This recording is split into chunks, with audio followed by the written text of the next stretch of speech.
The Lighthouse Keeper's Secret. The night was still, the old lighthouse stood silent, and the house by the beach lay quiet, shrouded in an air of mystery.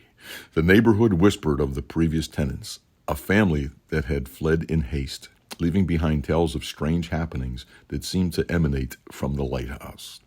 Since then, the house had remained vacant, its for sale sign weathered by the salt air, a testament to its unwanted status. As the moon cast its silvery glow over the coast, a car pulled up to the house.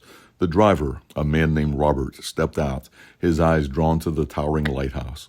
He was a writer in search of inspiration, drawn to the house by its isolation and rumors of its haunted past. The real estate agent, eager to finally sell the property, had downplayed the stories, attributing them to the overactive imagination of the townsfolk. Robert, undeterred by the tales, decided to spend the night in the house, wanting to experience its atmosphere firsthand. As he settled in, the silence of the night was broken only by the distant sounds of waves crashing against the shore. But as the hours passed, a sense of unease began to creep over him. Shadows seemed to dance in the corners of his vision, and the air grew heavy with a feeling of being watched. Determined to uncover the truth, Robert ventured out of the lighthouse. The door, surprisingly, was unlocked.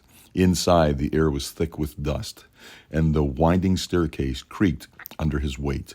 At the top, a lantern room was empty, save for the logbook on a dusty table.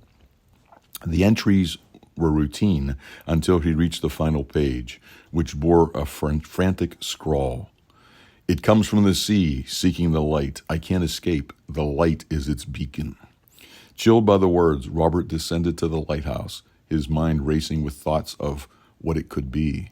As he reached the bottom, the stillness of the night was shattered by a loud crash from the direction of the house. He ran back, only to find the front door wide open and wet footprints leading inside. Inside, the air was filled with the scent of the sea, and the wet footprints led to the living room, where the fireplace was ablaze, casting eerie shadows on the walls. Robert felt a presence behind him and turned to see a figure, its form blurred and shifting, like a water-given shape. It moved toward him, its movements accompanied by the sound of the crashing waves. In a moment of clarity, Robert realized that the lighthouse's light was the key. He dashed back to the lighthouse, where the entity was in pursuit, its wails echoing in the night. With trembling hands, he lit the lantern. It began piercing the darkness. The entity let out a final ear-piercing screech before dissipating into mist, drawing back the sea to the light. Exhausted and shaken, Robert returned to the house. As dawn broke, he penned down his experience, the words flowing effortlessly. The house, once a source of fear, had become his muse. He decided to buy the house, embracing its mysteries and stories that lingered within its walls. The neighborhood watched.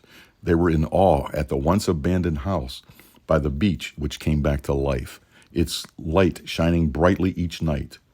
In Robert's books, filled with tales of the supernatural, which became bestsellers, and the lighthouse's keeper's secrets were forever immortalized in the pages of the stories. The house was finally sold, not despite its haunted past, but because of it, a testament to the allure of the unknown and the power of storytelling.